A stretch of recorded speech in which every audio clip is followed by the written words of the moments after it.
You're listening to the Anesthesia Patient Safety Podcast, the official podcast of the Anesthesia Patient Safety Foundation. We're bringing you the very best from the APSF Newsletter and website, as well as the latest information in perioperative patient safety. Thanks for joining us.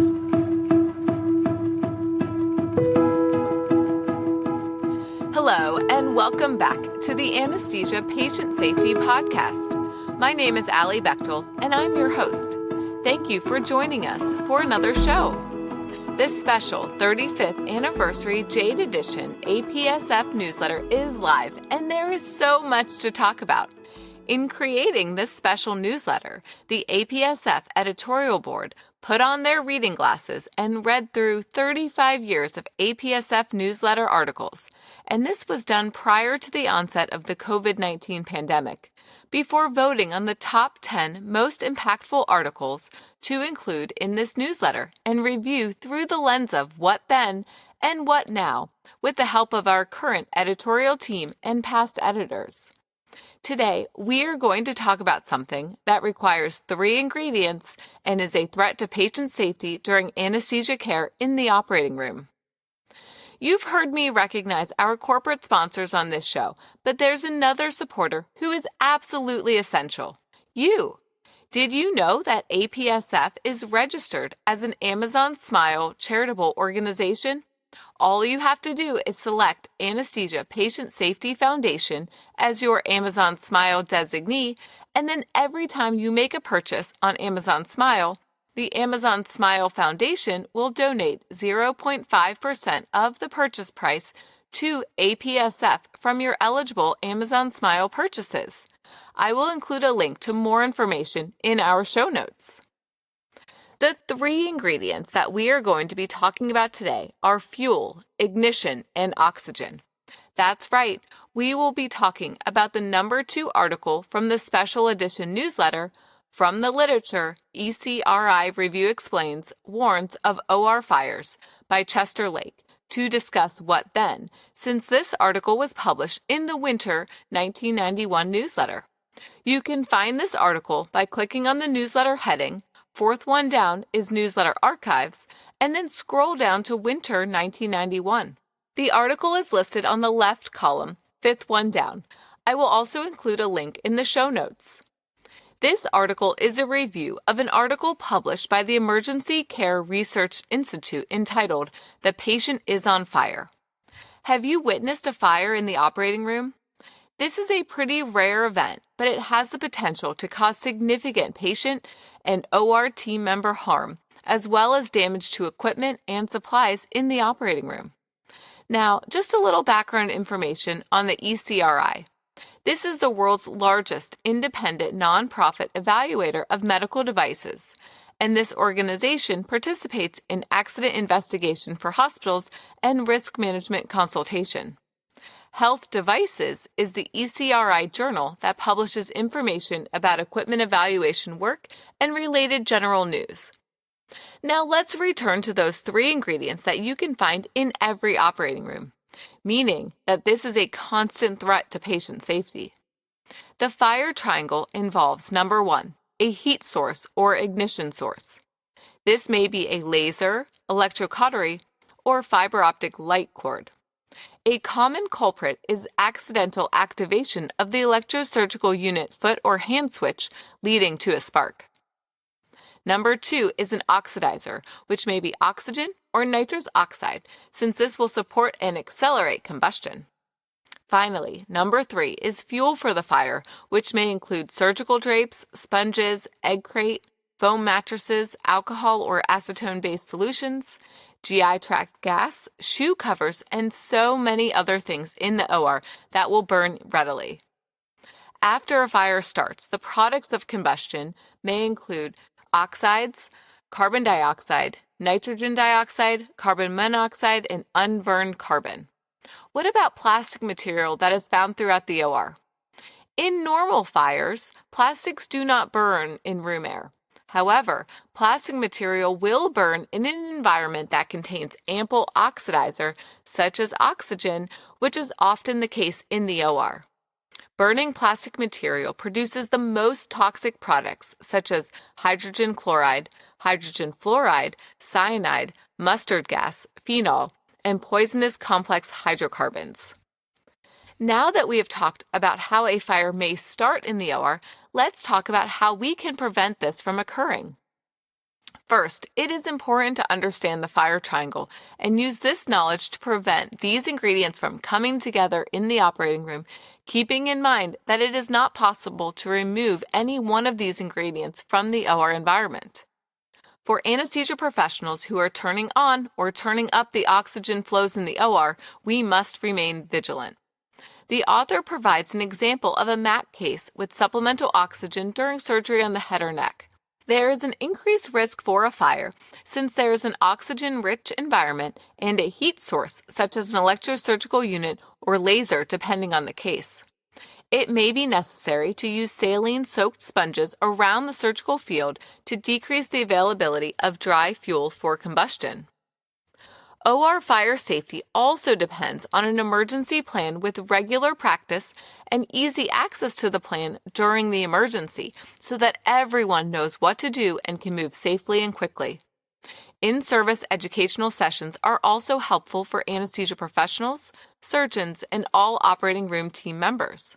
This is a good opportunity to head over to the simulation center to practice the emergency plan in the case of an OR fire. Here are the vital steps to stopping an OR fire. First, discontinue the oxygen flow and/or anesthesia gases. If the fire continues to burn, extinguish the fire with a non-flammable liquid, such as saline from a basin on the scrub table, or use an extinguisher. Small flames may be extinguished quickly by patting out with a gloved hand or a wet towel. The next step is to remove the burning or burned material. And finally, provide supportive care to the patient. Hospitals often partner with local fire departments for fire drills and proper techniques and equipment for extinguishing OR fires, as well as for developing proper safety protocols. You can find additional information from the National Fire Protection Association and the American Society for Testing and Materials. Lake advocates for vigilance, knowledge of fire, and quick action to minimize the risk of a fire and fire-related injuries. All OR team members need to be educated on fire extinguisher location, type, proper use, and the emergency plan in order to help keep patients and staff safe. Do you know where the oxygen shutoff is located for the whole room? You may need to know how and when to use this, and in a large fire, this knowledge can save lives. During fire safety drills, it is important to include information about notification of hospital and fire officials and how to get help quickly.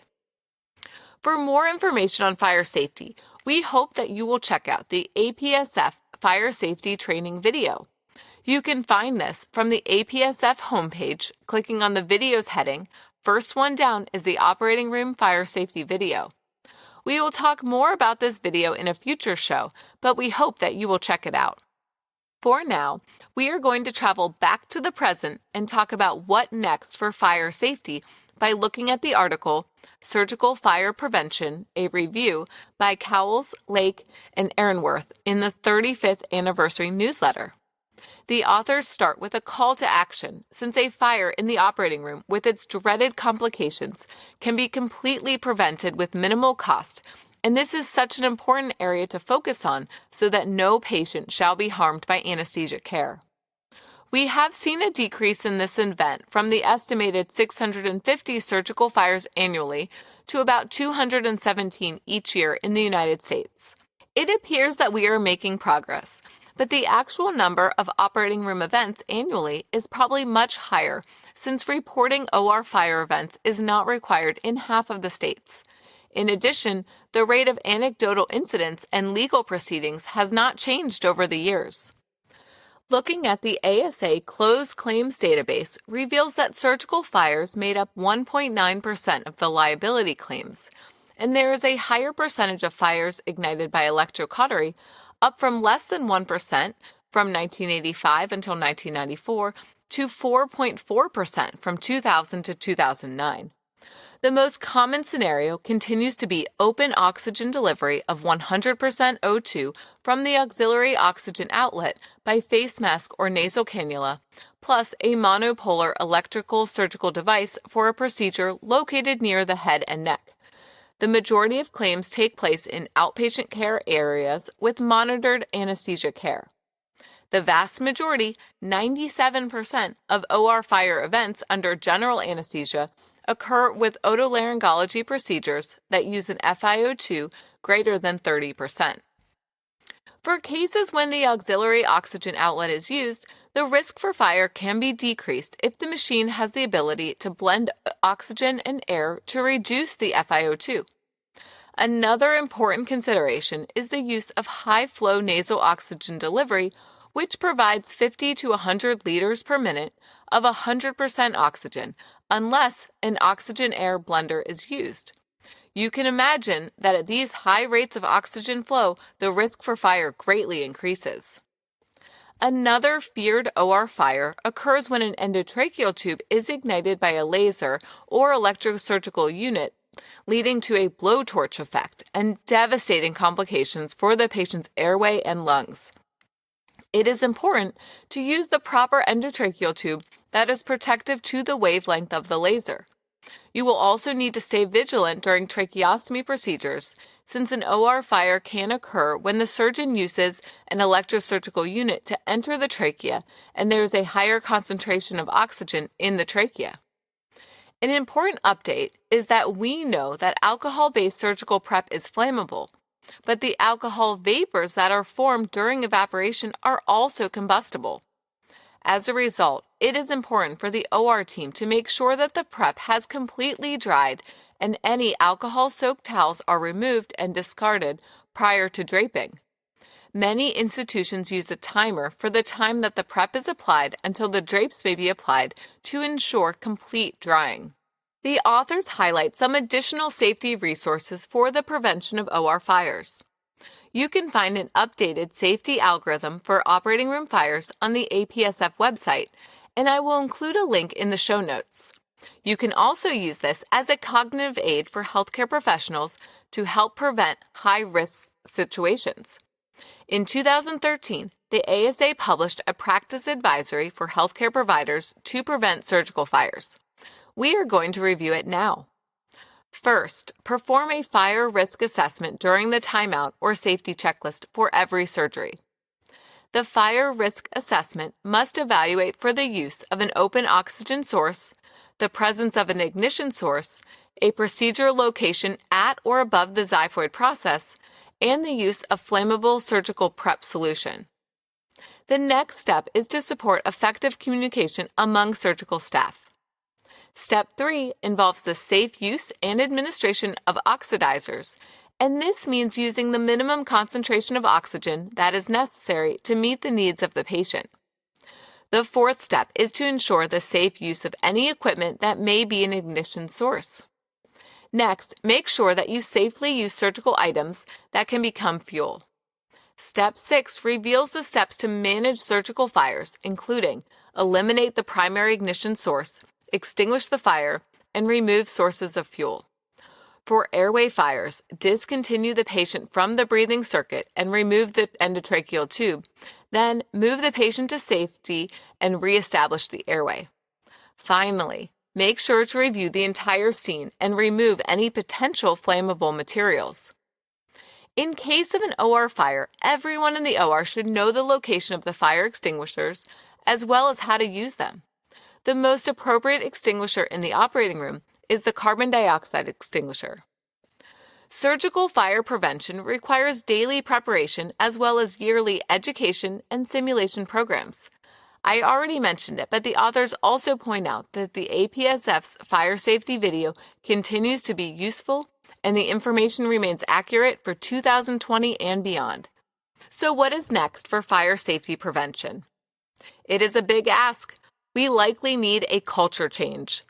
Many institutions are starting to do this with the integration of fire risk assessments and preventive actions in surgical safety checklists. In addition, this is a great opportunity to use the simulation center to practice and refine fire safety protocols and management. It is important to collaborate with surgeons who perform cases with high risk for fire to minimize the risk and be prepared to act quickly in case a fire occurs. Another resource is the FUSE program, or the Fundamental Use of Surgical Energy by the Society of American Gastrointestinal and Endoscopic Surgeons, and I will include a link to this in the show notes as well. Going forward, we need to continue to work on increasing knowledge and surgical fire preventive practices. The authors wrap up their article by emphasizing that fire prevention does not cost anything and it can be 100% effective. We need to remain vigilant to help keep our patients safe from fire in the operating room. That's all the time we have for today. We can't wait to get back into the Jade Edition newsletter again in a future show. Thank you so much for joining us today on this journey towards improved patient safety. If you have any questions or comments from today's show, please email us at podcast@apsf.org. Visit apsf.org for detailed information and check out the show notes for links to all the topics we discussed today. Plus, you can find us on Instagram at apsf.org. Follow along with us for anesthesia patient safety pictures and stories. Until next time, stay vigilant so that no one shall be harmed by anesthesia care.